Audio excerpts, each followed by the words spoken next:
সমগঞ্জ 33 নং ওয়ার্ড যে কমিটি করেছে, এই কমিটি এই 33 নং ওয়ার্ডের অঙ্গ সংগঠন যে সকল নেতাকর্মীরা আছে, বিএনপির যুবদল, স্বেচ্ছাসেবক এবং শ্রমিক দল সকলেই এই সংগঠন চায় না।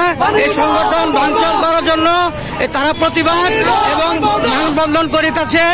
এই 33 নং ওয়ার্ডের সকল নেতাকর্মী এই মানববন্ধন এবং প্রতিবাদ সকলে করিতেছে। এই কমিটি তারা চায় না, এই কমিটি অবৈধ বলে তারা ঘোষণা করেছে।